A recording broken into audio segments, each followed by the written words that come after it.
The office heater had broken again.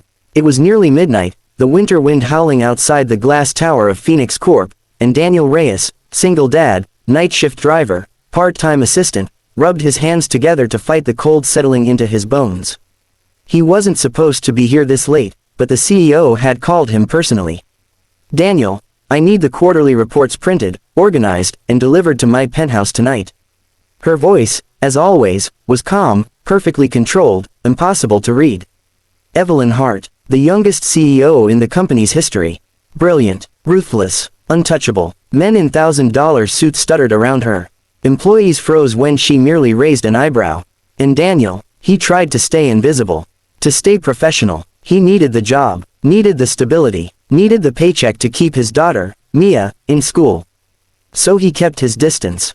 Until tonight, he was organizing the folders on her office couch, breath fogging from the cold, when Evelyn stepped in, heels clicking against the marble floor.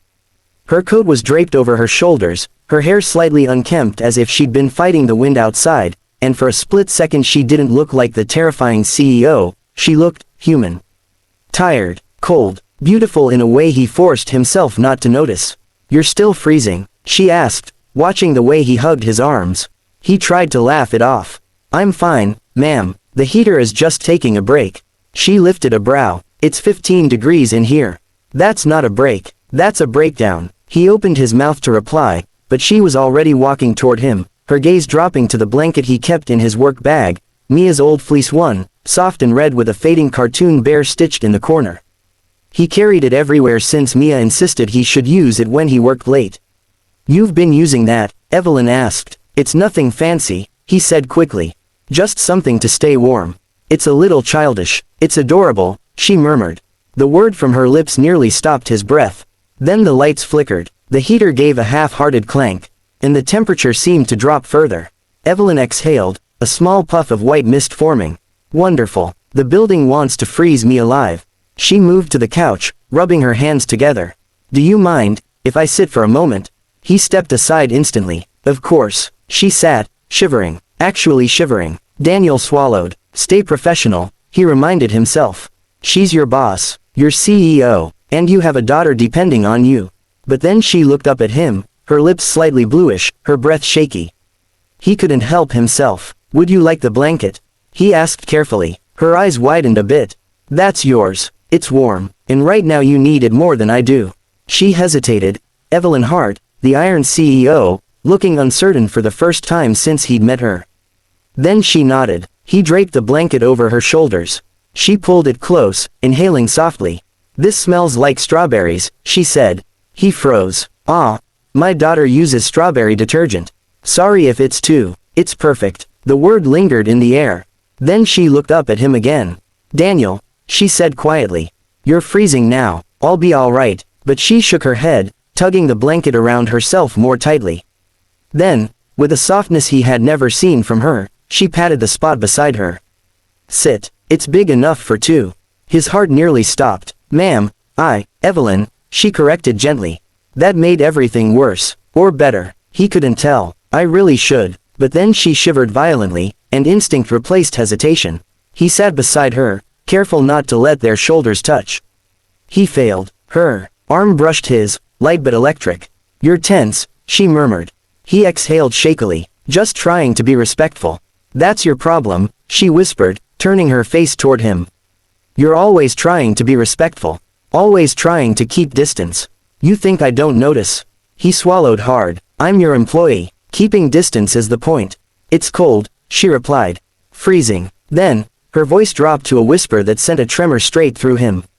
"Would it be inappropriate if I slipped under the blanket with you?" He blinked. He absolutely, unquestionably, irrevocably froze. Her eyes searched his. "Daniel," he cleared his throat. "You're asking me?" "Yes. I'm trying to keep things professional. And I'm asking as a woman who is tired, freezing, and," she paused, "who feels strangely safe around you." Those last words hit harder than they should have. He hesitated, but she was genuinely trembling. So he lifted the edge of the blanket silently. She slid closer, way closer than he expected. Her shoulder pressed into his.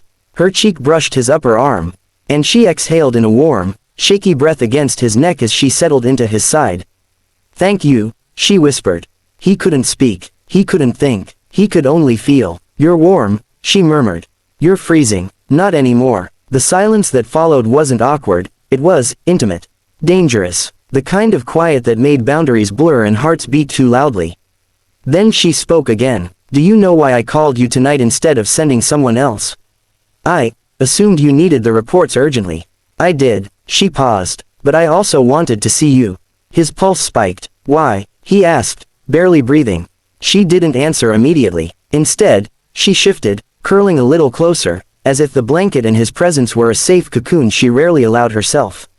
"Because," she whispered finally, "every time the world feels too cold, even when the office is warm, you somehow make it feel bearable."